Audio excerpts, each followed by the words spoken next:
Prestige worldwide. Why? Prestige worldwide.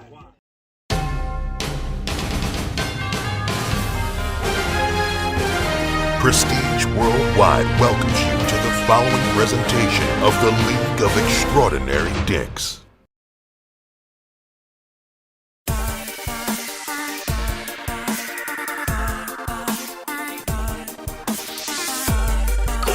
Hello and welcome everybody to the draft recap for the L.E.D 2023 season.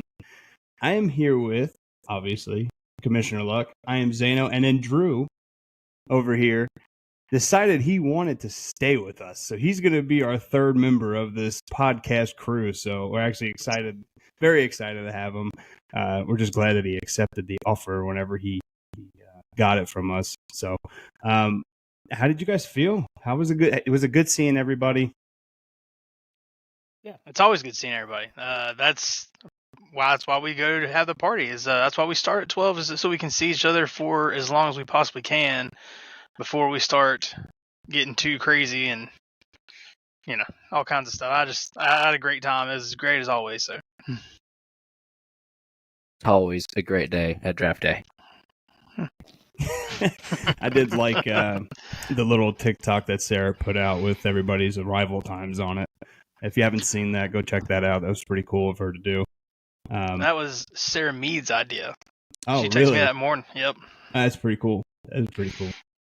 But yeah, no, it was good seeing everybody. I miss seeing everybody more. I mean, it sucks that we only could get together one time a year, which we could try to change it, but everybody's either have kids now, or life's just getting the better of them. So it's just it's nice that we could put life aside and kind of get together and just shoot the shit and draft some NFL players for our own amusement and enjoyment. And so yeah, it's good stuff. And I'm going to give a shout out to Princess Bowen this year. Yes. For those who don't know, and I really feel like there's a lot of people who don't know this, he tried his best to show up as a legitimate princess last year, but what he bought, I guess he went to go try it on like the day of, and it ripped in like 4 places.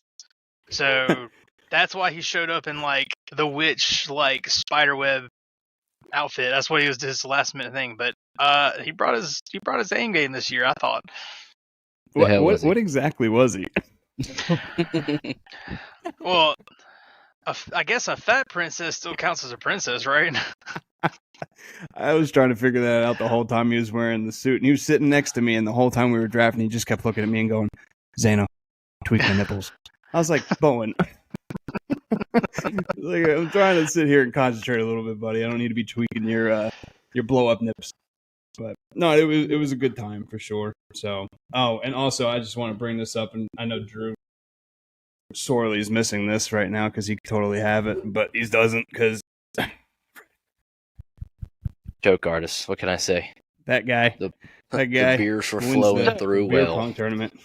I mean, I didn't know this till afterwards, but tell the folks the gauntlet. I mean the absolute gauntlet you went through to win that title, because it was very impressive.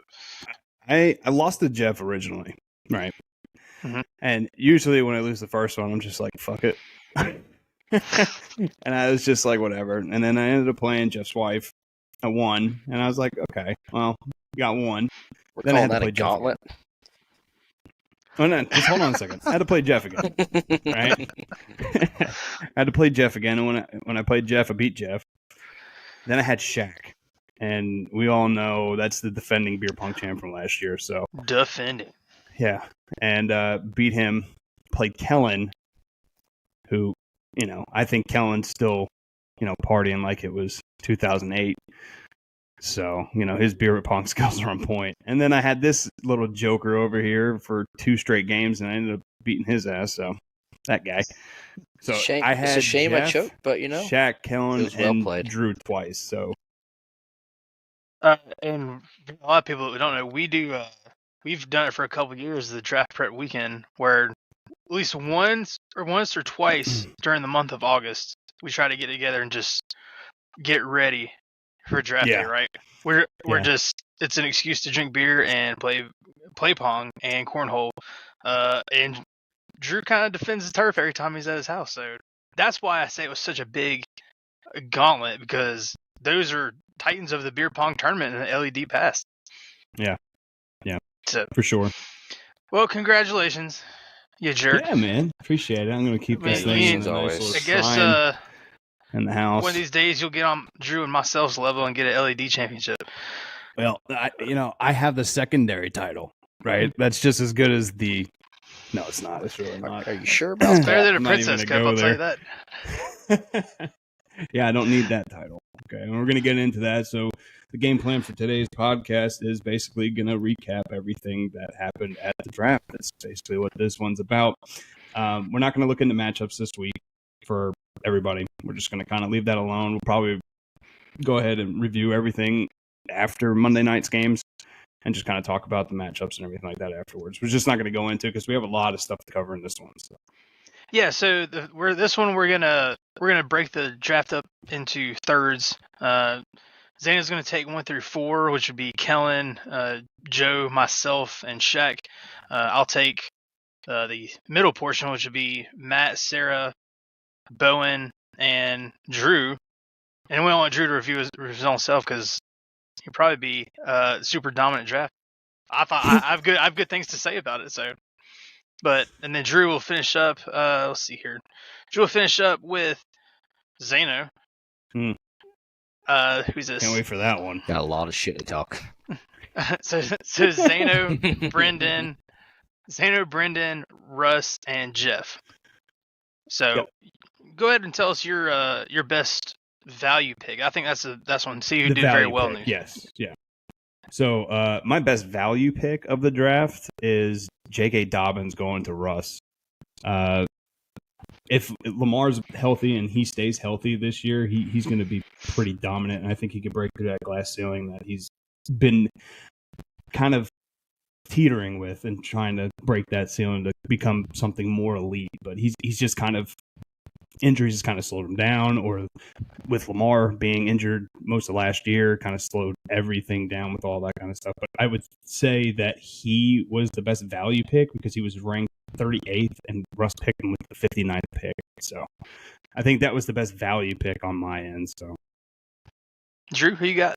I don't know if it's much a value pick. We'll hear on later on, but I thought the best pick of some of the draft was Russ somehow getting Aaron Jones in the third round. Late third round.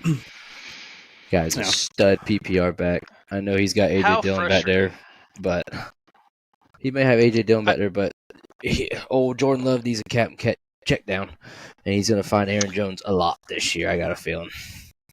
Can we just note that it is very frustrating that even though Russ went wide receiver, he still ends up with dominant That's exactly backfield. what I was trying to say. Yeah. I mean, you're right. I mean, yeah, it's a good pick to get Aaron Jones in the third, but well, hell, we thought Russ broke his habit. I mean, he went Stephon Diggs in the first round, and then still ended up with 2 fantastic running backs. It's not fair, really. So, my best value pick is gonna go to Sarah. Sarah was able to snag Michael Pittman in the 7th round. Michael Pittman was a 3rd rounder last year, and has a better quarterback in Indianapolis with Anthony Richardson.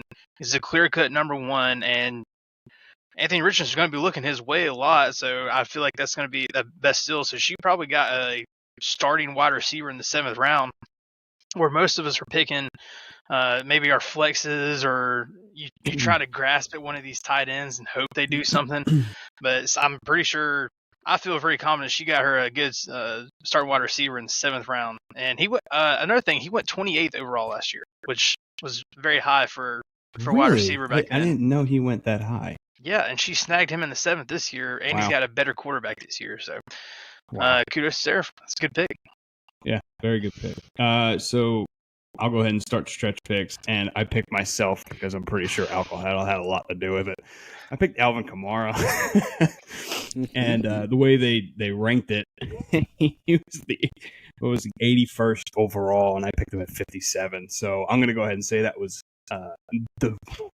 probably the biggest stretch pick, because honestly, when he comes back, he has to fight in the backfield with Jamal Williams. I mean, and that's going to be tough. It's going to be real tough. So I don't really know what's going to happen there, and I even wrote in my little notes here, said obviously and clearly alcohol played a factor in this decision. So I think I just saw Kamara and got happy and pulled the trigger on it. So I'm going with that one as the stretch pick. I'm gonna stick with round 5, but I'm gonna go Brees Hall by Kellen.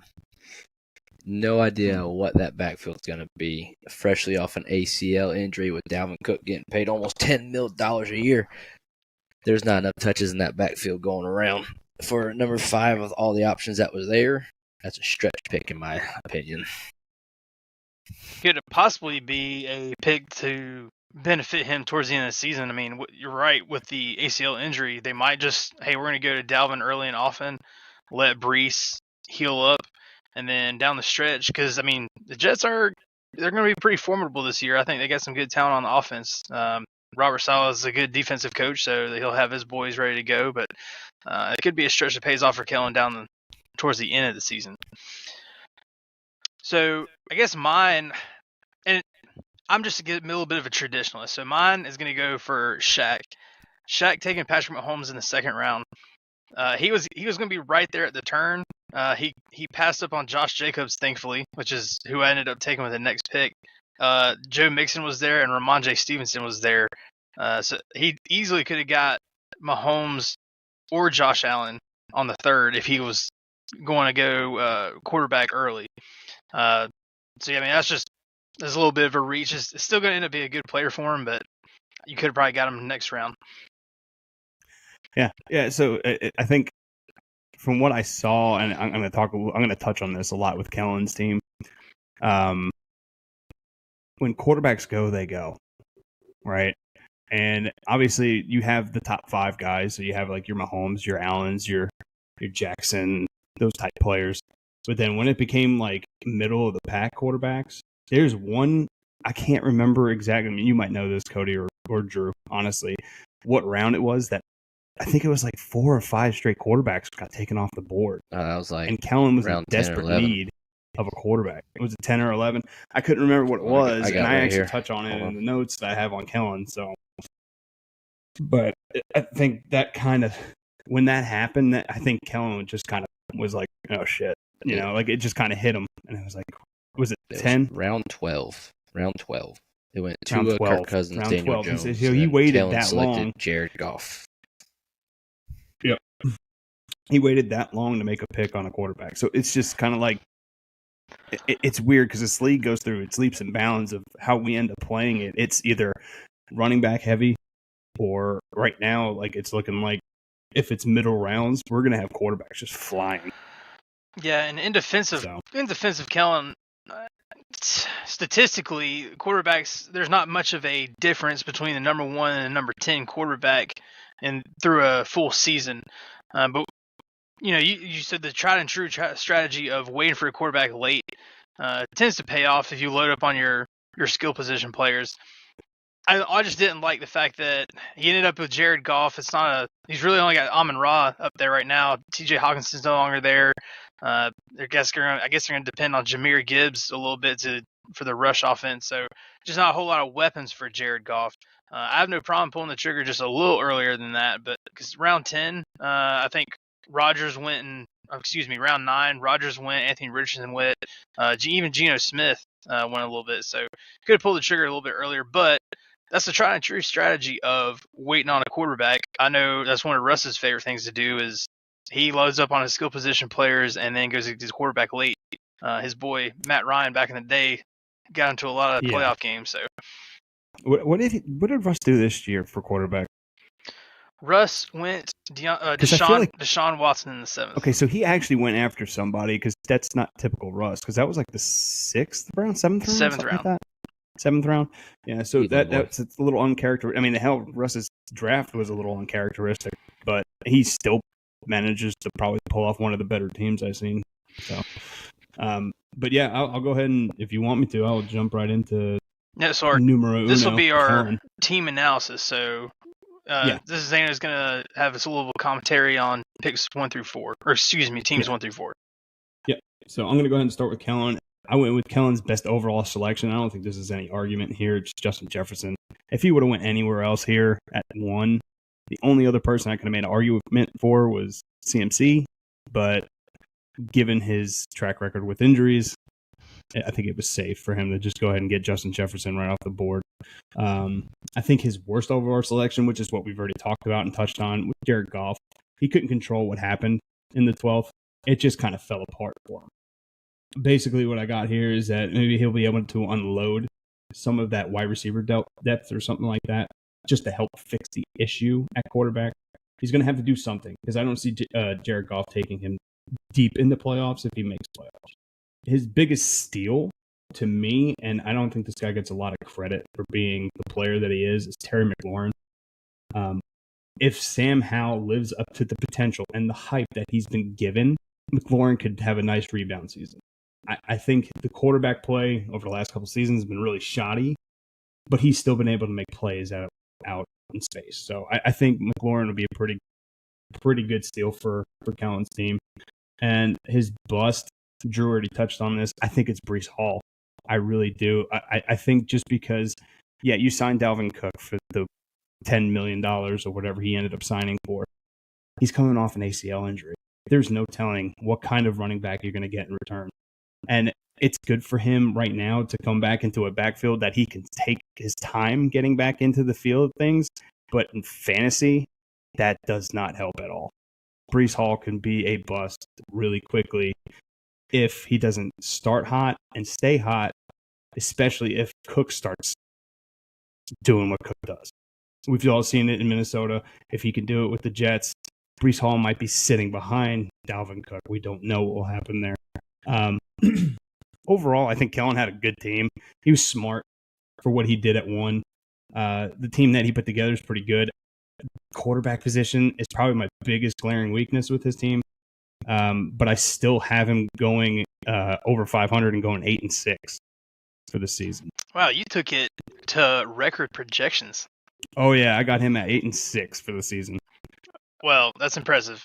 Your boy didn't do that, but I guess a good analysis on my teams. But solid roster from Kellen. I think he really did very well. I'm not as down on the Breece Hall pick because, like I said, I think that might be a pick that really helps him towards the end of the season. But I mean, I guess if I had a criticism of Kellen's is Ramondre Stevenson. It's just it's all because he plays for Patriots. Clearly, the guy is like super talented, but it is so hard to pinpoint what Belichick's going to do from week to week. To be able to have Ramondre to depend on week after week, like you would a CMC or an Eckler, you can't really do that because Belichick changes his game plans all the time, and he may go 2 weeks and disappear off the face of the earth, and then come back and put up 40 points. That's just how he does. I remember when LeGarrette Blount was there, he had like 5 touchdowns in the end zone, or the red zone. So that'd be my only criticism. I really like Kellen's roster. He waited on tight end and got a good one in Darren Waller, and then the upside of Jackson Smith and Jigba. Geno's here to play, y'all. I also took the chance on a Seattle wide receiver with DK, but Geno put up some good numbers. I think he's gonna be able to do it again this season as well. So. And then I guess if I had a sleeper for Kellen, Samaje Perine. I know a lot of people are not sold on Javonte Williams in Denver because I think his knee injury was even worse than Breece Hall's. Worse, yeah. A little bit later in the season too. So I think Samaje could actually end up taking over that backfield 3/4 of the season, and depending on what happens when Javonte comes back, it could be his or they could split carries. But to get Samaje so late in the draft, that was a 10th round pick. Very good pick for Kellen. I was just going to say the only questionable pick I had was y'all keep talking about Stevenson. I didn't understand with the backfield, them throwing Zeke in there, that's going to take away goal line carries for someone that's supposed to be your top back. So for a 3rd round pick, it's a little scary for me, but we'll see how it plays out. All right, so number 2 is Joe. And if you look at the Yahoo ranking stuff that they always come out with, and the predictions and grades and stuff like that, Joe is apparently going to have the best team of all teams. Like, that's just how it is. And I actually don't disagree with that. I think Joe has a really freaking good team. I really do. He seems to do it every single year. It doesn't matter where he drafts. He has a team that can take him deep. But his team usually, for whatever reason, falls apart right when it needs the gas down all the way. It's just like they hit the brakes and that's it. But my best overall pick, again, CMC. This guy, he's going to catch out of the backfield. He's going to get that half PPR point that we're kind of trying to see what happens with. And right now, he is going to be that dude out of the backfield that's going to get you 8-9 catches a game and get you 4.5 points. That could be the difference between winning and losing games. And if you got that coming out of the backfield, who knows what's going to happen, right? So I think CMC was the clear best overall pick that he had here. I think the worst one, and this is me being biased, I don't know. I'm not big on picking defenses like in the 8th, 9th round. I'm just not.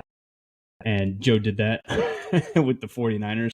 I'm not on board with that. That's just not my style. So might just be me being biased. I just don't go in defenses. I know they're ranked number 1. I get that. But that's just not my style to go after. I think his biggest steal, and this might just come as a surprise because he's suspended, I think Jameson Williams, when he gets back, he's going to be one of the most electrifying players on that Detroit team. And if Joe needs him to be that guy in the 7th, 8th game, Joe's going to get quite a lot of help whenever he comes back. And if he comes back and he's the player that I think he's going to be. I think his bust is Isaiah Hodgins. The only reason I have him there is he's only going to go as far as Daniel Jones takes him. I hate to say it that way, and it's nothing against the way Hodgins plays. It's Daniel Jones. I don't know what Daniel Jones is going to do. He could be Daniel Jones that throws for 3 touchdowns and 300 yards. Or he could be Daniel Jones that throws for 75 yards and 4 picks. We don't know which Daniel Jones you're going to get from week to week. So with that being said, Hodgins might suffer because of that. Overall, Joe's team, he's got so much potential with this team, and honestly, I like him enough to give him a record of 11-3. Pretty impressive. Yeah. Here's one thing I think you may have overlooked. You mentioned the CMC being like in my opinion, he is the best fantasy football player. Period. Because he's so dynamic. He's pretty much a receiver playing running back. He's got the speed. He's so elusive. He didn't take many hits. But as we all know here, especially here in Carolina, that you just got to worry about that injury history. But Okay, so who's his counterpart though? Joe's pick in the 3rd round, Deebo Samuel. I mean, to me, I think that's just going to be such a two-headed monster, and I think that was incredibly smart by Joe to be able to capitalize on what should be a high-octane 49ers offense. So he'll be able to capitalize on their 2 biggest weapons. Maybe Ayuk and Kittle complement a little bit, but I think the majority of this offense is going to go through those 2, and he's going to stand to benefit a lot from those receptions. That both of them are exclusive. They both have big play potential, a ton of speed. So, I mean, I just think it's something to consider, and Joe deserves credit for that. On the point of the defense early. So, one of the things I have been doing, especially with the website, is just a super tedious project to do. Is I'm going through each year and I'm calculating like what player played on this week, and then I'm adding it to the end to see who was your best roster of 2023 or 2022. One of the strategies Joe uses, and is actually a lot of people end up using, is they keep the same defense all year. And so I think that's probably his mindset of, let me go ahead and get this number 1 defense who should put up a lot of points and shut down a lot of even high-powered offenses. So that's probably his mindset there. Because, again, I didn't think it was that common until I started doing the stats. And a good number of folks in the league just keep one defense the majority of the year. My biggest, I like to stay on the biggest reach, stuff like that. Cody just made a big spiel about McCaffrey and Debo. There's not much room in the backfield for Debo no more. They got Elijah Mitchell and McCaffrey now, 2 workhorses. And once McCaffrey went there, as I saw from last year before he got hurt, Debo's touches went down. The more passing game was not there because Ayuk and Kittle Purdy loves. So I think Debo that far it was a stretch just because of per se. He's already got McCaffrey. Why would you just double down on two San Francisco players when you could have got someone else for, another team to try to get some more points? I do think Joe has like one of the more dominant teams, but I also have somebody else on this list that I think has an equally dominant team. The only problem is I don't know if he's going to get past Joe, and then we'll talk about that here in a second. But it's not this next guy who's Cody Lives. So with Cody, I was baffled, honest to God. I mean, and you're sitting right here, so I don't know if you could tell me your mentality on it. You took Tyreek over Chase after you told us that you were going Chase. So what happened there? And I do have Chase or Tyreek being your best pick, but I don't understand the logic behind the Chase Tyreek Hill thing, other than that Tyreek was number 2 overall last year, coming into this year as a wide receiver. So that's the only reason I had for that. Yeah, so it's not too in depth. There's a draft kit that I use every year. I've used it for the last 4 or 5 years. And it was able to, it just basically had the listing of our top 3 receivers as Jefferson, Tyreek Hill, and Jamar Chase in the half-point PPR format. So I just stuck with my board. That's typical draft day answer is like, this is what our board read, and we stuck with our board. But I understand the Jamar Chase, but I guess when it's Jamar Chase, T. Higgins, Tyler Boyd, Joe Mixon. That's such a high-powered offense. There's so many mouths to feed. Now, the short answer in 100% is I was a little inebriated, but I just stuck with my board. But I mean, I get the argument and why it was so shocking for me to pass on Jamar. But Tyreek did finish as the number 2 wide receiver behind Justin Jefferson last year. So, I mean, to get him at number 3, I mean, I feel like it's a good pick. Yeah, absolutely. I think just it was shocking. I get it. As soon as you did it, Shaq basically just said, "Chase, give me him now." Like I'm not even thinking about this anymore. It's just kind of like one of those things where I didn't see you doing that. I thought you would go Chase and stick with your guns like you thought you were going to do. But I mean, I also like the curveball and throwing it in Hill, so that was pretty good. I think the worst pick you made was Mike Williams. I didn't understand that unless he's just depth to you. I don't know. With him being injury prone, I was a little worried about that pick. Whenever I looked over the roster that you put together, I was like, I don't know if he's going to be. But now, if he stays healthy, he's huge. He's huge. But it's whether or not he's going to actually stay on the field is my concern with him. I think your biggest steal is somebody you picked later on, which is a wide receiver, and that's Rashad Bateman.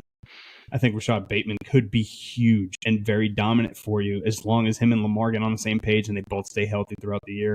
I think Yahoo had him ranked at 102. You took him at 147. So, I mean, that's huge. You kind of stole that one. I did like that pick a lot. I think your biggest bust, and I might get crap for this, but I think Justin Fields is your biggest bust. I don't know. Hope not. I certainly hope not. I don't see, but the only reason I'm saying this is because I don't know if he's going to stay clean. Do you get what I'm saying? I don't know if that offensive line is going to hold up for him to make plays that he needs to make downfield without him scrambling, and I worry about him scrambling because typically with running quarterbacks, they get injured a lot more. So I was a little worried about that. And I'm not saying anything because I took Lamar Jackson figuring, shit, I might actually get something out of that, but scrambling quarterbacks that have to run for their lives usually get hurt a lot more. So I took him as a bust. I'm not saying he's going to be bad for you. I'm just worried that he won't stay clean. I think that offensive line might fall apart on him, and then he's going to kind of it's just going to be one of those years for him. But he did play good towards the end of the last year. I'm just saying I don't know what's going to happen with him. So here we go. This is how I got your record here. You have a decent team. I just don't know if you're 500 worthy. I'll put it that way. I think you're 6-8. I think you're one game under 500. I'll take it. I'll take it.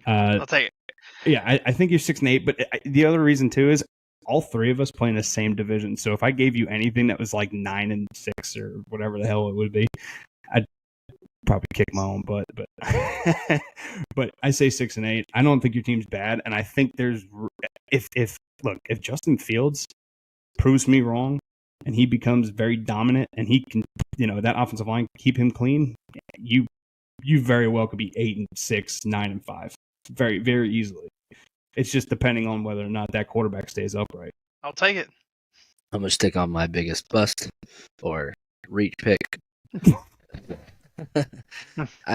only pick I didn't quite understand was the Antonio Gibson. I think you could have got Brian Robinson before, if I'm not mistaken, or Brendan might have taken one or the other. I can't remember. But again, I'm not a big. Antonio Gibson fell off once Brian Gibson came to be the first and second down back. He still gets, but if I had to guess, you're playing on Washington, playing from behind a lot, which means PPR catches and stuff like that. We'll take it. Cody, any? Yeah, I mean, like I said, I know Tyreek was the I guess the big exciting part or controversial part. I did kind of go in, if I'm being completely honest, with a 0 RB mindset. I didn't expect Josh Jacobs to fall to me, but at the end of this, or excuse me, the beginning of the second round, there was such a run on wide receivers, and I really couldn't justify reaching for a Debo in the second or a DK, so I just took best available with Josh Jacobs. And as far as Antonio Gibson, he was just my second running back. I mean, like I said, I filled the first one with Josh Jacobs, and with this 0 RB mentality, that's where I finished up. But I'm also pretty excited about Raheem Mostert. He's pretty good rushing capabilities in Miami, so we'll see. I just need a touchdown here or there to make the strategy pay off. All right. So my last review is for Shaq. I think personally his best selection he made was Travis Etienne. The only reason I say that is he's CMC on a budget. He's that guy. He's flashy. He can do everything without the ball in his hands. With the ball in his hands, it doesn't matter. He's just CMC that won't be taken in the first second. That's just how I look at it. He's going to get you catches out of the backfield. He's got a proven quarterback that can do things for him. And now with the addition of Calvin Ridley there too, it's going to open Etienne up for more stuff. I just think he's going to be electric this year, honestly. I think that whole offense is going to be great. You wish you had him in Clemson this year, right? I think his worst... Shut up. I think his worst... I don't want to talk about Clemson football, okay? We got embarrassed yesterday. That was just horrendous. Thank God I went to a wrestling show. Am I right, Cody? I mean, Jesus. Yeah. At least I enjoyed myself while I saw the score was ass. But I think his worst overall selection was Christian Watson. I'm not really sure what's going to happen there with Jordan Love, Aaron Rodgers not being there. Watson probably is going to be the number one guy there, but I don't really see that offense being anything but captain check down like Drew was saying earlier. So the good thing about Shaq's team is that he has two stud receivers already anyway in Chase and Hopkins. So Watson might just be a bench player anyway. So I don't really see him doing much of anything there. I think his biggest steal, like I said earlier, I think it's Jamar. I think if you would have just stayed with your guns, I think Chase might finish above Tyreek, but that's my only opinion on that. But Tyreek will still beat Tyreek. I'm not saying that he's going to suck. I'm just saying I think Jamar Chase is going to have a huge year. I think his bust player is Pat Freiermuth. I'm a Pittsburgh fan, guys. I don't know how this offense is going to look. We looked like crap last year, and I'm scared that if we don't put more passing touchdowns on the board, Freiermuth is going to be nothing. He's going to be just he'll be lucky to get to his catches and maybe 40 yards a game. I don't know. It all depends on Pickett, but it's just he could be a very big bust player for Shaq. Shaq, my overall with Shaq is he has the potential to be a monster in his division, and he could definitely disrupt Joe from getting the division title. I think Shaq finishes at 10-4, and the only reason is Shaq loses both his games to Joe. That's the only way I see Shaq not beating Joe this year is if he loses both games to Joe. I don't see him taking that division, but he has to at least either split or take both from Joe. I think Joe's is too strong for that division. Yeah, I mean, I guess his strongest point for his team is clearly his wide receivers. The quarterback play, I think you're right with Etienne. Just going to be a PPR machine for them down in Jacksonville. Trevor Lawrence is definitely the next rising star. He's the next big thing in the league. He made a big impact last season. before they lost in the playoffs. But he's going to be a big factor going forward. And Etienne is his boy from college, so I mean, there's that connection that's already established. And with Etienne healthy, we are over 2 years removed from his injury. He should be ready to rock and roll. I also like the pick of DeAndre Swift. Look, Philly's a high-powered offense. I know there's a lot of mouths to feed, and I guess when we bring DeAndre Swift in, the talent there is going to take some of the rushing, I feel like, touchdowns, rushing attempts off of Jalen Hurts. It's good to have Jalen Hurts be the threat to be able to take off with the ball, but you can't sleep on DeAndre Swift. I like his team a lot. I kind of wish you would trade me Tua. I actually already submitted a trade request for Tua, and he already denied it. But I could have offered him. I could have offered him the world, though. And he'd have denied it. That's just Shaq there. Yeah, solid team. I just think he got a little help from his running backs. He's going to be very, very solid. And like you said, if Freiermuth can step up, look out. Yeah, that could be a good pick, but right now the way the offense looked last year, to me, it's just not there for me. Change it up this time. Sleeper pick. I think he's gonna be a top 10 to top 15 wide receiver. Got him in the 8th round in Jahan Dotson. Watch out. Boy can fly. I like it. He's a good slot receiver, same how from watching him in Carolina's days. He liked to sling it downfield, but when he knows he has a security blanket underneath, he's going to throw it to him. And Jahan Dotson can make some moves and get it out there. So that's the pick I like most by Shaq. My first team I'm going to go over is the player haters, Matt Delpit. And I got to be honest, his first pick, not sold on it. And now I have been personally burned from a rookie running back. I took Clyde Edwards-Helaire in the first round several years ago, and it did not work out. But this one looks a little more promising with Bijan. As I mentioned in the last episode, Atlanta was the number one rushing attempts in the NFL last season. And they had Tyler Algier, who put up 1,000 yards, and then they turned around, still went and got Bijan Robinson. So to me, it means they want to establish a running identity. So it could, I feel like it's a little bit better to pay off than it would for Clyde Edwards-Helaire. I just thought, hey, go get an established running back. Eckler was on the board. He finished the number one running back last year. Saquon's there. Nick Chubb. I mean, I just thought a lot of established talent, proven talent was on the board. But having said that, the rest of his team is awesome. I love the rest of the team. He's stacked at wide receiver. Chris Olave. The NFC South sucks. We know that. So with everyone competing so hard, I feel like there's some opportunities for New Orleans to play behind just a little bit. And Olave is going to be able to be a game breaker, in my opinion.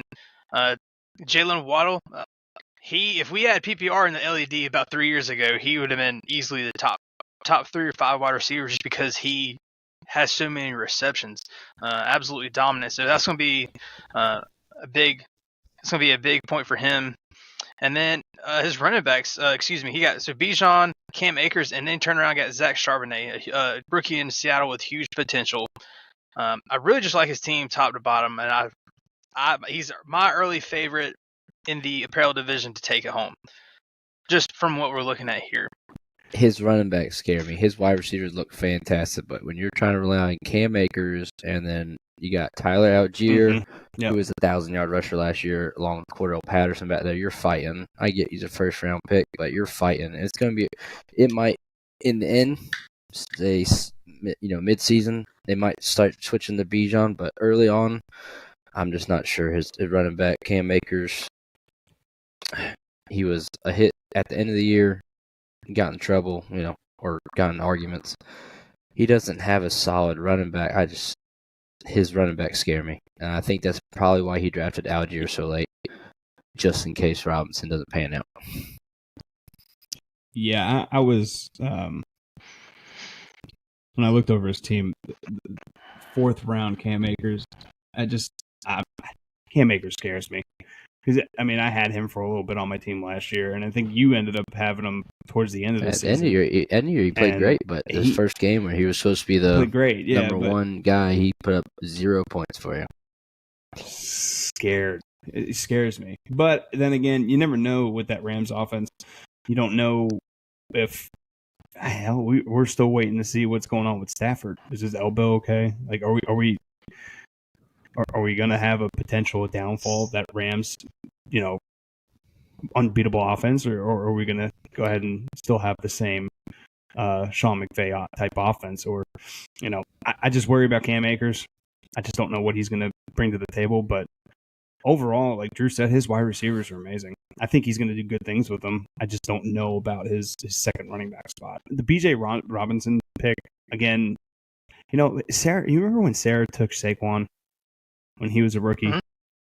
and he went off for her? Yeah. This guy has the same potential to do the same thing, but he's also got a backfield that's stacked. Algier and Patterson are still there. It's not like they went away. So I don't really know what's going to happen. I just think Cordero is being faded pretty heavily. I mean, I don't know why you would depend on Cordero from the running back spot when you have an established 1,000-yard rusher in Algier, plus you went out and just spent a top 10 pick on Bijan.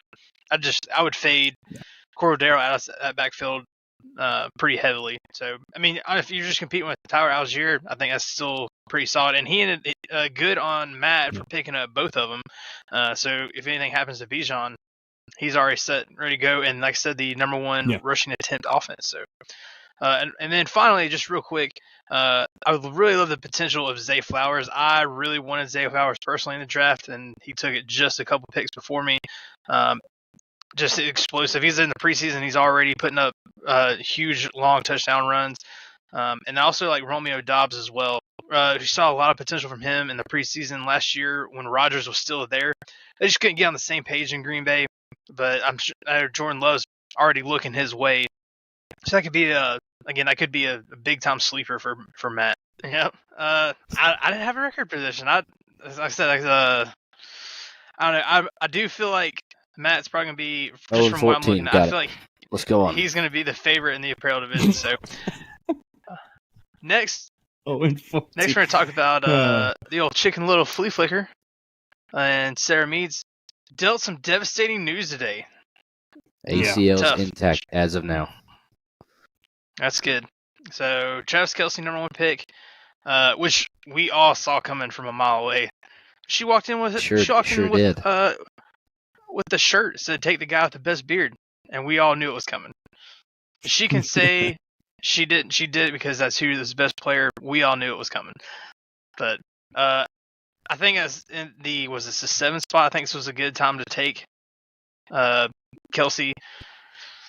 It's such a difference maker. It's such an advantage to have a tight end to put up that many points, because I'm telling you, from doing all these stats, the tight end position at L.E.D. just does not put up a lot of points in general. There's been years I go through and the whole tight end positions for teams will put up 30 points throughout the whole season. So to have a consistent threat like Kelce is just a huge advantage. And I understand why she did it. Turns around and gets Devontae Smith and then T. Higgins back to back, and then stack T. Higgins with Joe Burrow. So I'm always a big fan of stacking quarterback wide receiver threat. I really think she's going to be depending a lot, and I don't know if she's going to pay off for James Cooks and Javonte Williams as her starting running back. But hopefully, like I said earlier in the show, she got Michael Pittman in the 7th round, and I think that was a huge value pick for her. So if she can get something out of her running backs, I think she's going to have a pretty solid team. My opinion, I just think Matt's a little too strong at the moment. So we'll see. But that's why we tend to beat the hell out of each other weeks 1 through 3 and the last 3 weeks of the regular season. So what do you guys think? Definitely a biggest stretch pick would have been what you just said, Javonte Williams. You don't know what he's going to be right now, especially with that ACL injury. She's got a lot of running back shares. A.J. Dillon, James Cook, Javonte Williams, Evan Hull, Roshon Johnson. There's a lot of ifs at the running back position she has, and from my attempts over the last 3 years, she does not trade at all. So, yeah, she traded with Brendan one time, and I thought the world was ending. But other than that, her wide receivers solid. Vontae and T. Joe Burrow's always spreading the ball around. Devontae, everyone puts their sights on AJ and Phillies. And then Michael Pittman, Anthony Richards is going to be throwing it, and they're going to be down a lot, so he can't be too bad.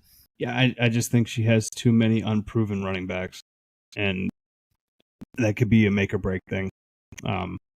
She has very good receivers. Now, if she's willing to make a move this year, she may be able to unload and get something in return for, a running back. But as of right now, like Drew said, all of them share.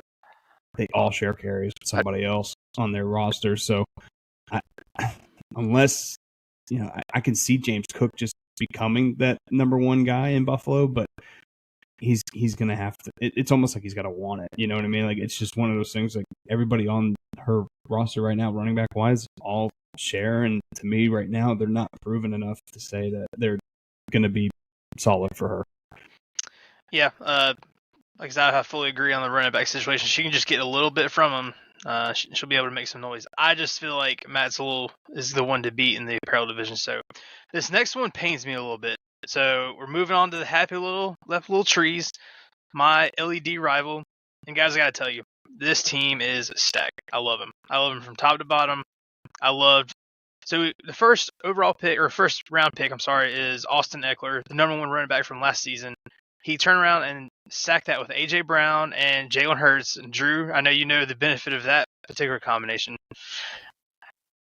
I guess my stretch pick here, and it's only because it's unproven, is Alexander Madison. Now, we fought like hell to get Alexander Madison anytime Dalvin would go down with the shoulder or just something, just a week one injury. And Madison tended to put up like 20-plus points every time he had the opportunity to do so. But can he do it on a week-to-week basis in Minneapolis? Minnesota. And then George Pickens is a big upside pick. Drew mentioned earlier that Brock Purdy tends to look for Brandon Ayuk. So there's a lot of good weapons on here. And Zano, is this going to be the year that Kyle Pitts finally ends up being Kyle Pitts? I don't know. It's so hard to tell with tight ends. Because you never know. I mean, like Drew said in the first podcast, it's Kelsey, Kittle, and Andrews. That's it. That's basically it. Nobody stepped up enough to even do anything. And I think Pitts can definitely be that guy. It's just he hasn't proven enough or even done enough to solidify himself as one of the top tight ends. I will say, I think a great pick for him that it is probably going to go shadowed for the first couple weeks of the season is Warren from Pittsburgh. If Harris doesn't step his game up, Warren's going to take those carries, and he's going to be that guy for him. I think that's a huge pick for him. I mean, it might not pan out right now, but I think Warren will be very good down the road. Now, Drew, but yeah, I he's got wanted a to very ask solid you team. about rounds 10 through 12 for Bowen. He went 3 straight wide receivers, bigger name wide receivers, I should say. Kadarius Toney, Tyler Boyd, and Alan Lazard. I mean, what are your thoughts on that? I mean, I feel like those are very high upside receivers, but injury history and inconsistent play. I mean, what are your thoughts? So Toney, that guy's always hurt, but it might pan out. He's questionable right now too. It might pan out with Kelsey being hurt. He might get some more throws at him that way. But they're saying I took him. They're saying Sky Moore is right now the only receiver that's going to be playing every down. Don't know if that's going to be true or not, but Kadarius Toney gets hurt. Tyler Boyd gets hurt. Alan Lazard, always Aaron Rodgers' favorite, so they get him at 12. I know Garrett Wilson's there, and I love Garrett Wilson from the start. But to get Alan Lazard, he's always a red zone threat for Rodgers, so that was am I wrong got. to think that when Kadarius Toney is healthy, he's the best wide receiver on Kansas City? Oh, for sure. It's just staying healthy. Yeah, that's a big thing. A lot of these guys that we're talking about right now is a lot to do with health issues. But yeah, no, he could definitely be that guy. I mean, Sky Moore, if that's true that he's going to be the guy that plays every down for Kansas City, good for him. It's just without Kelsey, it's going to be really tough to really do much I mean, you got Patrick Mahomes back there. I really shouldn't say that, but it's tough. Kelsey spreads the field out a lot for those guys that are not well-known wide receivers. I mean, look at Juju. Juju got a big contract out of it and went to New England because of what Kelsey was able to do with him and Mahomes. I don't want this to be overshadowed. There's one player on here that Drew brought up earlier that Brock Purdy loves, and that's Brandon Ayuk. So I would say watch out for him on Bowen's team. He's probably going to get a lot of looks, and that's a pretty solid pick of Bowen right there too. So he had a good draft. He had a really good draft. He was schmammered, but he had a really good draft. To be honest with you, fellas, and I don't know if you want to hear it, but I think he's my favorite for Team Sports. He's not going to be He's not going to be Princess, but I do think he's not going to be Princess. My early favorite for Team Sports. Early favorite.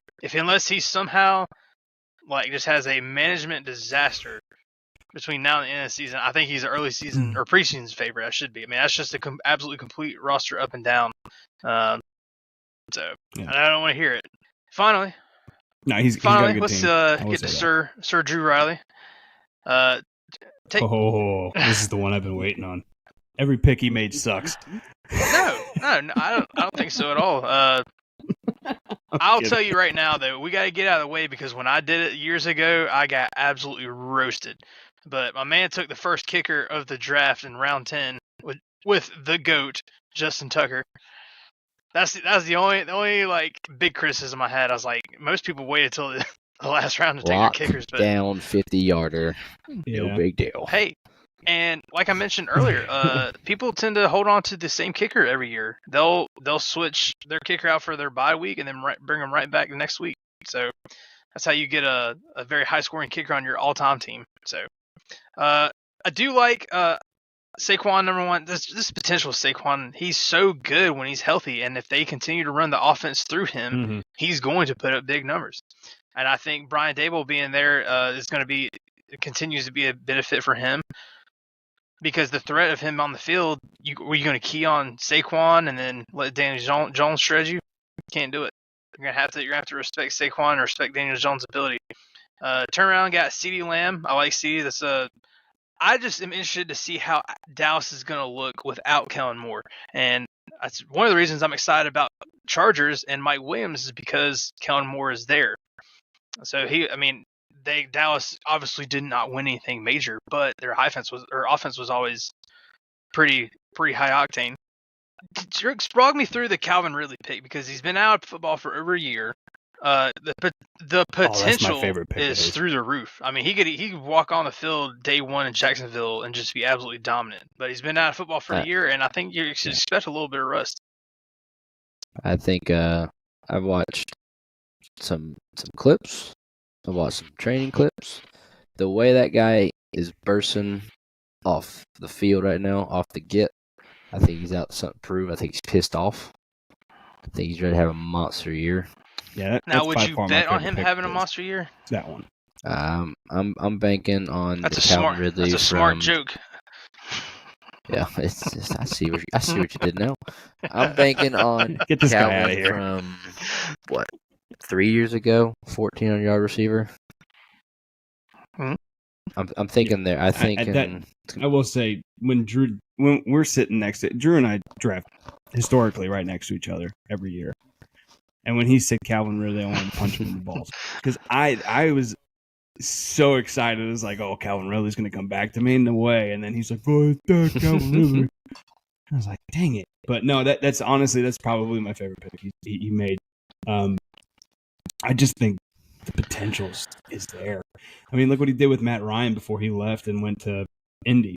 It's just imagine what he's going to do with Lawrence. And Lawrence was proven to do stuff with Christian Kirk last year. It's just a matter of time. I think, to your point, there might be some rust, maybe week 1 and 2. But once he gets going, I don't know if there's any stopping this guy. One of the things I do like about your team, you played it perfectly. You got CD2, and then you came back and you got Dak late round 7. So that was much later than because a ton of quarterbacks had gone off the board by that point. So you played it right, got the stack that you were probably not. I don't know if you wanted that stack going in, but I mean that's a great stack to have. So unfortunately, Matt took Lawrence, same round I think as I was going for him. Yeah. So, but I thought next best option would have been Dak, so I'm not. Dak's going to throw the ball. Dak's out to prove this year, so I don't hate it, but it's just not what I wanted. Yep. And finally, so two bigger names at wide receivers. Now they're older guys with Kittle and the high octane offense, which we talked about before. Zach Ertz in the terrible offense that is the Arizona Cardinals, but we all expect them to be playing from behind. So I mean, we're just peppering targets, and Zach Ertz is a proven commodity. So with us being in PPR this year, maybe he can be a target for that offense down there going forward. Overall, I like I do your too. team. I do. I don't. Again, I'm not. I didn't plan for like records or anything, but I do. I really just like Bowen's team a lot, and I like. Yeah. I'm not trying to cut into Zano's particular analysis. Oh no, my team sucks. I get it, Cody. Zano's got a lot of running backs that could be good for him. There's some big names, so right now, I mean, I would take Drew a second for team sports. All right, well, that leaves me and go straight to Big Z over there, Zano. I thought best pick you got was Devontae Adams, proven commodity. Jimmy G likes to stare down his favorite receiver. Jimmy G's going to find him a lot. So that was by far my favorite pick you had.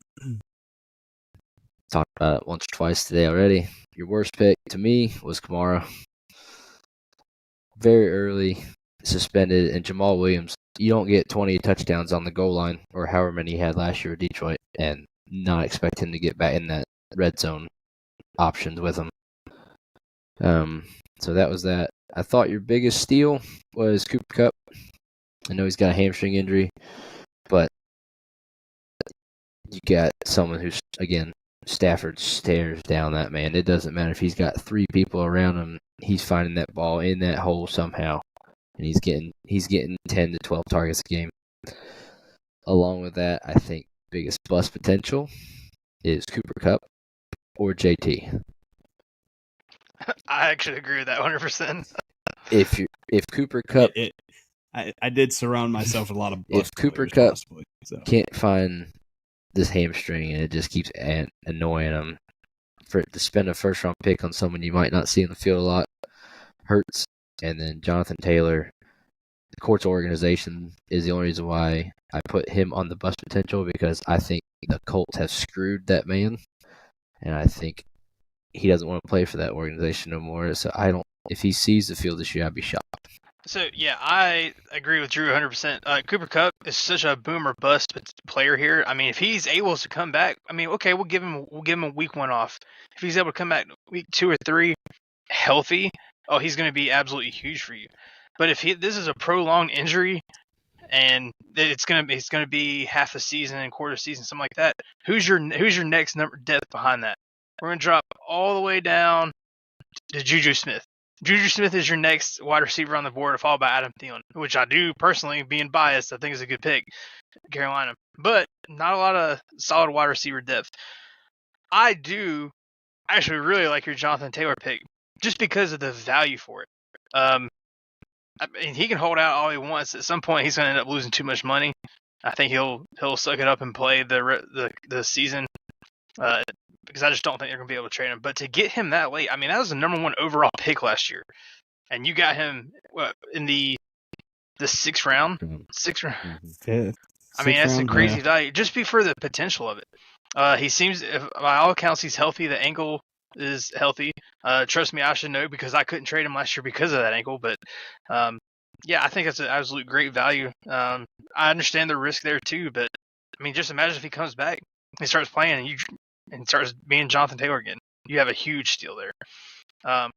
I do like the Alvin Kamara pick. I'm a little annoyed that you took him before I did, because I was ready to just eat the 3-week suspension.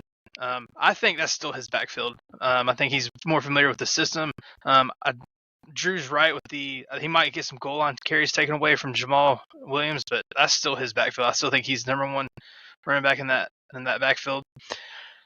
Then Dalvin Cook, as I mentioned earlier in the show, Dalvin's going to start the season. I think they're going to go to him early and often, allow Rodgers to have that play action threat and just open up the playbook. So Yeah, I mean, you got some pretty solid pieces there. Lamar Jackson could be huge for you. I know in years past when Drew had Lamar Jackson, he's had the capability to put up 40 points. He's that dynamic of a player. So, yeah, just gotta have some health and some luck on your side. The year Russ won, although one freaking, I'll never forget losing by 0.8 to that man. Still have nightmares. It's brutal. It's my team is boomer That bust. was my. That's basically it's the only way I could sum up the way my team looks, and I'm not just saying that. I'm hoping it's boom. Trust me, but it has a great potential of being a complete flop. It really does. It just looking at the roster itself, it could be terrible, but it also could be very, very beneficial to me. Actually, making it far and having pieces to trade away to become more pieces down the road, but. It's a boomer bust team. It's like, if you go to the top rope in wrestling, you go for that swanton, you miss it. It's one of those things. It's just you're high flying, and if you crash and burn, you crash and burn. That's basically where I'm at. I don't know if it's just you. I might do it for everybody, but I don't have an actual record projection. But I'm just gonna throw them out on top of my head. I think worst case you finish 5-9, and I think best case you finish 10-4. Depending on how these running backs go. The first 2 weeks, yeah, boomer bust. The first 3 weeks is going to be very telling on how my season goes. Honestly, if I can get through you fools with at least 2, if I could pull out 2 wins, I'd be okay. But if I don't get if I don't even get 1 win, I might be in some hot water. But we'll have to see. Moving on to Brendan, might be biased here. Thought best pick was Rachaad White in the 6th round. That is Tampa's 3-down back. I know they got Sean Tucker, I think it is, as their backup right now, it's going to be Rachaad Whitefield. It's going to his to lose. The guy can catch, he can run. He is going to be very well. It's just the only problem we have is Baker down there. But I think Baker's not in Matt Rule's offense no more, so we should be fine. Yep. The worst pick I have is Anthony Richardson for him at 9. He drafted him in the 9th round. You drafted Herbert in the 4th round, maybe 3rd. I don't understand why you go quarterback that early again when you can fill more roster needs. And to go along with that, I have Rachaad White being his biggest steal, because if you can get a 3-down back in the 6th round, why not? And then his biggest bust potential I see is there's a lot of weapons in Dallas, and I think Brandon Cooks is just – he's always hurt. I know he's a little guy around there. I just CD Gallup, and then with Tony Pollard back there, I think there's gonna be too many hands to get touches, and I don't see Cooks getting them. I don't understand Herbert. Is he? Maybe somebody could fill me on this. I'm not too keen Khalil or Justin? Chicago offense. Khalil, is he going to be decent this year, or like I don't? He worries me because he had to play with Montgomery last year, and it was just kind of like whoever was hot got the ball. Yeah. Do you know what I mean?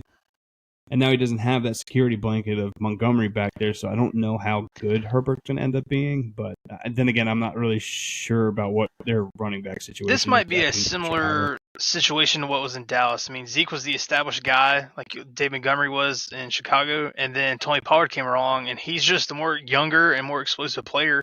And I think that's what you're finding in Chicago last year. Even though it was David Montgomery's backfield all season long, Khalil stepped in and through those injuries to David Montgomery and performed very well. So I think it was just a matter of, hey, we're not going to pay a big contract to David Montgomery.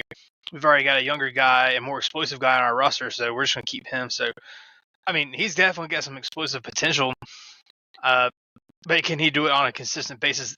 David Montgomery was an absolute bruiser and is a bruiser. He's just a little older in age, so he's lost a little bit of a step. So we'll see if Khalil Herbert can contribute to that, what I expect to be a pretty fast offense with Justin Fields. And then DJ Moore, unfortunately, being up in Chicago now, looks fantastic as a Chicago Bear. I mean, preseason, he is putting up big plays already. And it sounds like there's already an established connection there.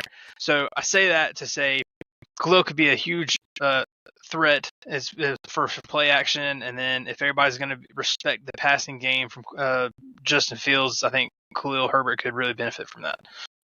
But when you got, I like Brendan's team. I didn't he's got Nick Chubb, Herbert, Rashad White, Brian Robinson. You got 4 pretty solid running backs there. And your wide receivers are Amon St. Brown and Keenan Allen. I know he's a go home and I'm pretty sure he's got a Justin Herbert picture above his head and just jerks it because he just loves that dude. I don't think he's not had it. I don't think Justin Herbert has not been on his team since he's been in the league. And again, I didn't understand Richardson because he waited till round 12 to draft a tight end. And I'm just not. He has what, Laporta, right? He's already got St. Brown, and then he drafted Gerald Everett right after that. So it's gonna be fishy. I can see. I think best and worst case scenario, I just see Brendan being a 6-8 or a 7-7 ball team. I don't see anything higher or anything lower than that. Well, and I'm going to say this because I talked to him about it already. Just be prepared for some trade offers. Yeah, no shit. Look, we talked to him about it. We went to the bar together, and I brought up. He said, "If you don't like it, you can either negotiate or just tell me no. It's cool." So he's going to send him out there for sure. I'll tell you that. I think you have him exactly pinned where he probably end up. I think he's a 500 ball team. I could see him finishing 8-6, but he has to have a lot happen for that to happen. But I do see him at about a 500 clip. So it's not a bad team by any stretch of the imagination. I mean, we've been through seasons where we can kind of be like, okay, that team's a little rocky. Like, and this is not a shot at Bowen, but the first year Bowen was in the league, it was like, oh. He didn't know any better. I know he didn't know any better. I know you don't know. Yeah, he didn't know any better, and it was like, dude, it's gonna be a rough go of it for you. But I mean, I don't really know if there was a team in this draft that really was just like, eh. I do like. I really like the stack. Like I said, I'm really excited for Kellen Moore in LA. I think there's a lot of fantasy points that's going to be scored with the Chargers offense. I do like the stack with Keenan Allen. Amon-Ra's a beast. Nick Chubb, I think, outside of Derrick Henry, is probably the best pure running back. Clearly didn't have the size, but he will just ground and pound it all game long. And I agree 100% with Drew on Rashad White. I mean, to me, he's the only 3-down back down there, and it didn't matter if it's a passing situation; they're going to keep him on the field. So I mean, I really like that pick in there. I think the Anthony Richardson pick, you just go with the potential, the upside. I mean, if you start Herbert, and then but maybe things are not as hot as you expect him to be. Well, if Anthony Richardson is going off, I mean, you can use that as trade bait. And we talked about that earlier, but he can turn around and, hey, Kellen, you need a quarterback. What can you do? What is a trade you can work out? So, yeah. I was gonna actually suggest that if Richardson does start going off, I think the first person that I see Brennan going to is probably Kellen, saying, "Hey, buddy, you need a quarterback, don't you?" But Russ, I mentioned. Yeah, no, we can skip this one. I mentioned it earlier. Favorite pick. I think my favorite pick in the whole draft was Aaron Jones. You get a guy who probably was drafted early second round last year, to get him in the late third round as well. It's just a dumb move. I just don't understand how Russ just pulls these off left and right. Compare him with Henry, Aaron Jones and Henry. It's just a monster you don't expect. The worst pick, me might be biased again because I picked this last year. Michael Thomas, even if it was the 8th round, I think he's washed. I think he's done. I actually shouted that at him when he made the pick. I was like, he's done, dude. I said, Slant Boy's gone. Like, I know. So, listen, he's ride or die with his Ohio State guys, but I agree with Drew 100%. He's just done. I don't think he makes it half a season, and that's if he's lucky. No, and then the big steal. I didn't foresee Mark Andrews being there in the 4th round. Lamar's favorite target, even if Odell was there. It's Lamar's guy. He's gonna red zones everywhere. He's big there. So big steal. Russ never gets a tight end early either. So Russ, he did, but Mark Andrews too.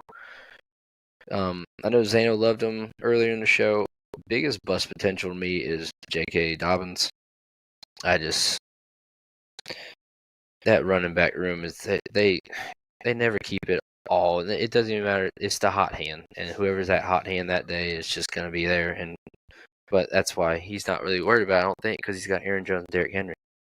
And so, but that's my biggest bust. I think he could have done something, but probably a little different. But J.K. Dobbins, and again, to see actually looking at Russ's team again, for him to only have 4 total running backs on his team, kind of a shocker.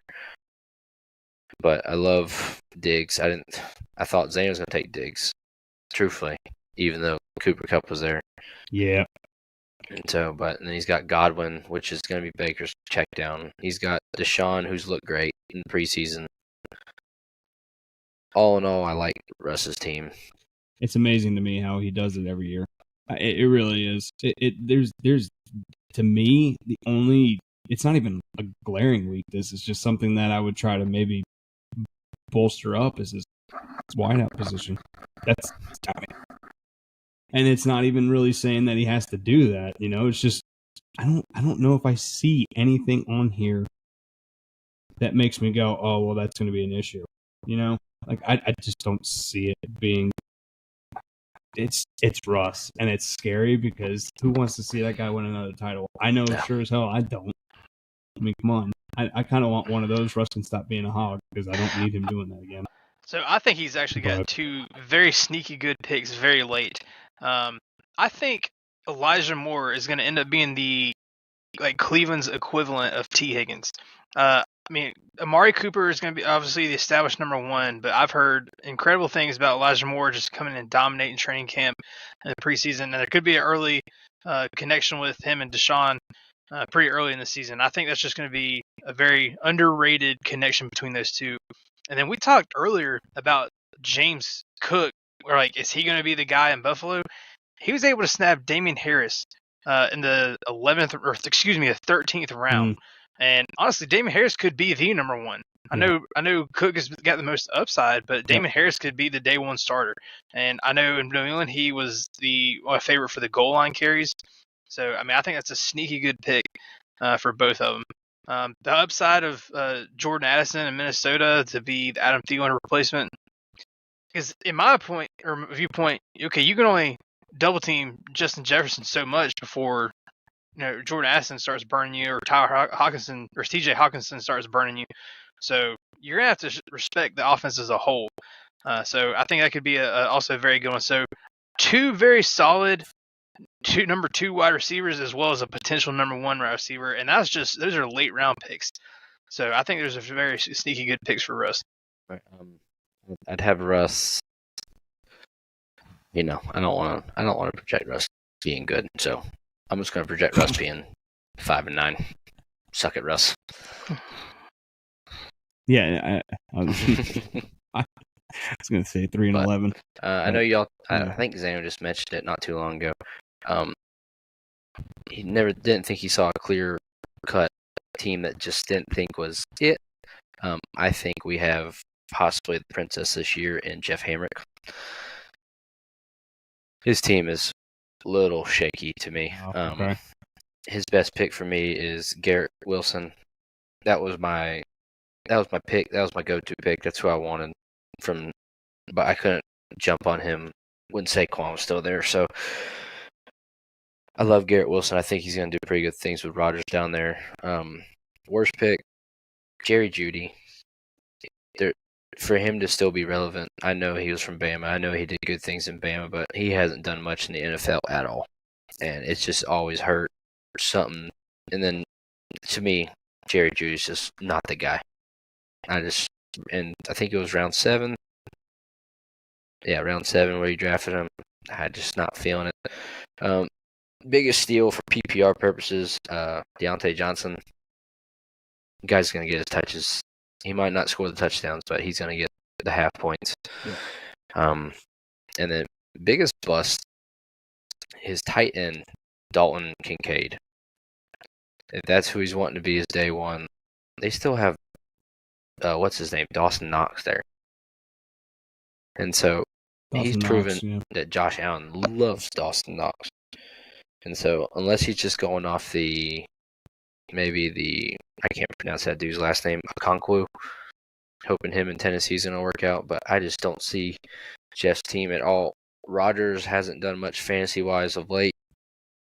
It might be the Brady year for him, like with the Jets, but his running backs are Pollard. I don't hate Najee, but that Jalen Warren dude, like Zane was saying, he's ready. He's up and coming. Yeah, I worry about Najee. I think for sure. Jaheir Gibbs, the first podcast I said, watch out for him. Sleep pick, but I don't know. I know David Montgomery's there. He's going to get the goal line touches. So Gibbs, and that's your number 3 running back. So his team just scares me. Marquise Brown, no quarterback. Tyler Lockett, he's Tyler Lockett. He's a boom or bust wide receiver. I don't see a lot of potential going for Jeff's team. I just don't. That's my early princess prediction. So yeah, I worry about Najee for sure. Najee scares me, and I'm not saying that he's going to be terrible or anything like that. I just think he's got a guy that wants it more behind him. Does that make sense? I think Warren just wants it more, and I think that could end up showing its head probably week 5, roughly. If Jalen Warren starts going off and Najee just keeps doing this, backpedaling in the backfield, I don't see Najee being very relevant. He'll probably be splitting more. I'm not saying Warren's going to take over the number 1 spot. I just think it's going to turn into a 50-50 backfield, and it's just not going to be beneficial for Jeff. Again, to touch on this, I'm not even sure who the hell Dalton Kincaid is. To put it too lightly, I have no idea who. I guess is he a rookie? He's a rookie this year. I don't know. I don't know who he is, but that scares me. That's almost like drafting a kicker that's not even on a team to me. Like I'm not even sure who that is. Johnson can be very good PPR purposes, but if he doesn't start getting in the end zone, he's just going to sit there on that bench for Jeff. I don't really see that being very helpful for him right now. And again, Jerry Jeudy, like Drew was saying, just he's always hurt. And I don't know if I saw enough last year from Russell Wilson to say that offense is going to do anything this year. Now, with Sean Payton being there, may be different, but I don't see it being that much of an improvement. But things will. I don't know. I don't know what's going to happen with Jeff's team, to be honest with you. Unless he can make some moves that can. He needs help tight end. He needs some big help in tight end. But I don't know. We'll have to see. I'm going to be the eternal optimist, I suppose. I think there's a ton of upside to this team. I think that's probably the best way to put it. Tony Pollard, an established, very solid number 1 pick. I do really like the stack of Garrett Wilson with Aaron Rodgers, and then he turned around and stacked Deontay Johnson with Kenny Pickett. A lot of potential on both of those. Another thing to keep in mind with Najee, though, Najee entered the season hurt last year, and he was hurt pretty much the entire season. He didn't really start get going until late in the year when Pittsburgh was out of the playoff hunt. So a fully healthy Najee should be playing a little bit better this year. Jahmyr Gibbs, also Alabama product, a lot of promise. It's just he's unproven, and like as I mentioned earlier, I have a big trust factor with rookie running backs. I see the potential, I see the talent, I see the upside in a Detroit offense that wants to establish a run, but I can't put my full trust in a rookie running back. But Tyler Lockett, probably he always ends up finishing like the top 12, 15 wide receiver very, very quietly. I don't think anyone fully respects Tyler Lockett. And a lot of people question if he's actually even a good wide receiver. But for some reason, he always ends up in the top 12 to 15. But it comes in such streaks. He'll go 3 or 4 games and put up 3 points each. And then, boom, it's 30-point game where he's just catching bombs down the field. So, it's a very boomer bust candidate. Now, I'm not entirely crazy about the Jerry Jeudy pick, but I do have a little more faith in Russell Wilson, and it's because of that bastard Sean Payton. I mean, if anything, he can scheme an offense. He 100% can scheme offense. all accounts say Russell Wilson has lost a bunch of weight. He's more light on his feet, and seems to be more comfortable in this particular offense. So I hate this son of a bitch, but Sean Payton is a quarterback whisperer. I think Drew Brees owes a lot of his success to Sean Payton. So I think he will have success with Russell Wilson as well. So finally, just the last thing on the tight ends. Everybody's struggling at tight end. I do get the concern about with Dawson Knox is the guy there and has been for several years. But maybe that's why you take the Okonkwo pick with Chicago for the upside. But honestly, the whole league, mostly for the most part, needs help at tight end. So I can't really criticize too much for doubling down on tight end. To Drew's point in the first one, again, there's only really 3. And then after that, it's a crapshoot. It's just I'm really shooting fish in a barrel. Really hoping those tight end numbers out, jump up from the half point PPR increase. So, but yeah, I think there's a lot of potential on Jeff's team. Not established potential, but I mean, if that Garrett Wilson and Rodgers duo gets going, I mean, look out. I mean, that could be very beneficial. All right. So that was the recap that we had for all 12 teams. I don't know. I mean, I don't know if there's a clear-cut favorite, but I also feel like there's 2 teams that I could definitely see playing for the championship this year. And if you guys want to do that just based off of what you know from the draft order and how the draft ended up being, do you guys have a number 1 and number 2 finishing in the championship? And don't be biased and say myself, because I'm not going to do that. Well, I mean, I think we're all in agreement. Russ is pretty stacked, which is infuriating. But, I mean, he's pretty stacked top to bottom. Yep. My other one, if Kellen can get him a quarterback, man, I mean, I think he's going to be competing again. They'll have to fight it out for the division. But, I mean, somebody can get in as a wild card. Kellen went 3-0 in the playoffs last year as playing in the wild card round. So if Kellen can get his hands on a pretty established quarterback, I think he'll be my pick. So, or excuse me, my pick to make the championship. So Russ versus Kellen in the championship. Can't go Joe collusion. Am I right, Cody? Can't do it. No. So, no, if I'm looking at teams, I like Shaq's. I think he'd be one of those in there. Yeah, and I like Shaq's too. Other than that, I don't want to say Russ. I just don't. But maybe if I say Russ, it's the juju on. So we're gonna go Russ. And you know he's gonna be right in our ear because we made this pick. He's like, just cancel the season because we picked him. Oh yeah, he's gonna be upset that we're all picking him. Yep. I'm gonna go. Obviously, I said it early in this. I think Joe is the team to beat. Truthfully, I think that's the team that's gonna be the most dominant through the season. Now, if Joe's team, lays an egg going in the playoffs, like it's unfortunately done in the last couple seasons, that's bad for him. I think Joe, and I would like to see Joe versus Shaq. There's a glaring Russ just kind of waiting in the wings. It's pretty difficult. I mean, I know I just said 2 Lodge division teams, but it's pretty difficult to see 2 teams within the same division make it to the championship. It's happened before, but I mean, it's usually a pretty rare occurrence. They very rarely even made the playoffs. So yeah. But with that being said, since we just picked the teams that we think that will make to the championship, who are the 2 teams you see in the this is no fun. Princess Cup? Yeah, see, this is the one thing that I was like, oh man, this would be a good one. Because might as well. He's been there twice in 2 years, so we're going Bowen, and I'm going Jeff. Can't pick Bowen. I think Bowen is just too good, top to bottom. So if I'm going off the straight roster and proven commodities, God, I hate it. I absolutely hate it. I'm gonna put Zano there, and I'll put Jeff there. But I still really like Jeff's team. Okay. Well, it was really fun doing this podcast. I think this is going to end right now. I think we're done last episode. Now, I could totally see where you're coming from because, again, I am a fly or die. That's basically what my team is this year. I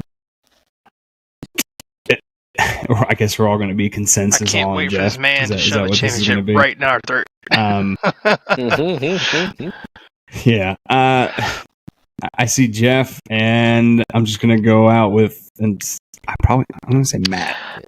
So, don't know why. I'm just going to say Matt. I just don't know if I like the Bijan pick. That's where I'm at with that. But I see Jeff. I think he's good. I could pick myself, and that's a good chance reality, that I might end if up I had there. actually too. Because Jalen Hurts and AJ Brown they're going to do what they do. The only reason you lean Sarah right away is because Kelsey is the number 1 overall pick. I mean, who knows how long he's out? I mean, and are they going to rush him back? Because they're in the middle of a dynasty run, so they might hold him out until he is 100% ready to go, and that could really be a detriment for her early in the season, especially those first 3 weeks when they're division games. Well, that's the other thing because they're saying his knee's so swollen that you can't even see the ACO. There's intending that it's intact right now. Oh, snap. So, well, there we go. There we have it. Those are the picks for winner. We love you. We're just talking. Bracket. We're just talking here. It's going to be it's just talk, but it's going to be a fun year. No matter what way we spin it, it doesn't matter. At the end of the day, we all just get together each year and we come to see each other and just have fun. This is just a fun time of year. Also, please feel free to take anything you've heard in this and just keep it as a receipt. So when Jeff turns around and wins the division, ends up with a first round bye, you post that right in the Facebook group and be like, "What's up now, bitches?" So, you feel free to take that and keep receipts. So, I'd love it. And just to kind of go over what next week is going to be, and I feel like next week should probably end up just being how everybody's matchups turned out. Basically, week 1. That's kind of where we're going to go. Week 1. I think we're going to break it down kind of like we did today, and just have we have 6 matchups, so we'll do 2 each. Yeah. So next week is going to be basically welcome to week 1. It's going to be everybody kind of just talking about how the matchups went. I like the trend of us not talking about each other, like talking about yourselves. So like I didn't want to talk about my team regardless. I really didn't want to do that because I didn't want to be biased towards anything, and I'm sure Cody and Drew felt the same way. But it's going to be the same thing with the matchups. I don't want to talk about my matchup, and I'm sure the other two don't want to talk about theirs. So we're just going to try to switch it up. Talk about ours. Have 2 each. Yeah, you're going to have to talk me and Drew play each other for week 1. This is the longest one. What was that? Oh, I got you guys covered. I'll talk about that one. But yeah, so I think it's just I think this is by far the longest one. And if you have stayed, like Cody said, thank you so much. We appreciate it. I mean, we take time out of our night to sit here and talk about fantasy super football. fun. And honestly, I enjoy the shit out of it because I don't get to see you guys all the time. So this is kind of just a nice little kind of like almost like a bro sesh, just not in person.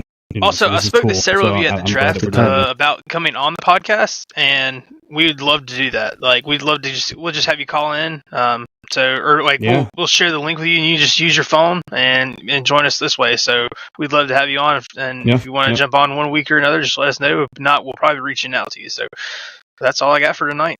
Drew, anything else? Excited for football season. It's the most college football I watched in a long time this past weekend. I'm ready for football. I don't even care if I suck as long as I'm not Princess. Well, again, can't wait for this season, boys. It's going to be a fun one. I hope you guys enjoyed what we had going on tonight. Hopefully you don't take anything we said to heart.